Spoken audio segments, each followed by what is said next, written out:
Nĩ gĩikaro kĩrĩa kĩharĩirio na itanya rĩa gũkũrana maũndũ marĩa rũhonge rwa IGANDA rũtanyĩte gwĩkĩrĩra na kũrĩa ngwatanĩro ya IGANDA ya KAM ĩtĩkĩte gũtarĩria moritũ KIONDO RIITA marĩa magũmĩire rũhonge rũrũ. Kũringana na mũrũgamĩrĩri mũnene wa ngwatanĩro ĩno Tobias Salando, rũhonge rũrũ rũkoretwo rũgĩtũngio nditi thutha wa ĩrĩa ĩngĩ, thĩna mũnene arĩ thogora wa igũrũ wa thitima, ũndũ ũrĩa ũcũngĩrĩirie Kenya kũremwo gwĩtirio cindani kuma mabũrũri mangĩ ta Egypt ũndũ ũmwe na Afrika ya mũhuro. Kenya is currently ranked 112 in the 2023 competitive index, performance index compared to South Africa and Egypt.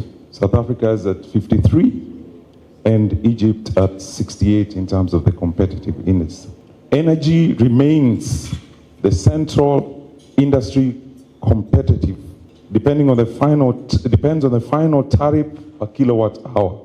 Micro, small and medium enterprises account for about 90% of business and roughly 81% of the employment. Yet, they still face financial constraints, short tenors, governance gaps. Ningĩ Alando no atarĩirie mathĩna ma wagi wa kĩgĩna KIGANU harĩa aigithia arĩa menda kũhingũra iganda gũkũ bũrũri-inĩ, thĩna ũrĩa ũhutĩtie mũno onjoria nini arĩa matarĩ na icoka cia kĩmbeca. The sector also anchors revenue growth, yet delayed VAT refunds, constrained working capital towards investments and expansion.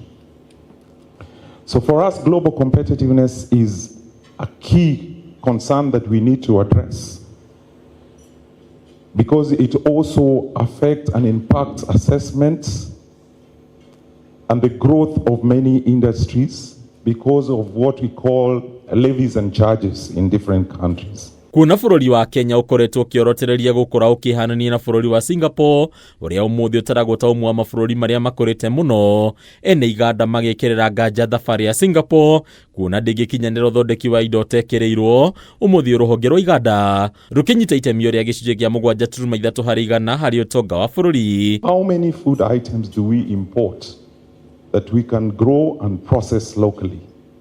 It's a deeper conversation that we need to have as a country. Because without doing that, then we will not be the future Singapore. We'll remain Kenya as it has been. Every government today is asking, how do we produce more locally? How do we grow exports? How do we build resilient economies? And Kenya is asking the same questions. Hadi nyaka mime TV letora kwa ni Bataro wa Mwagi.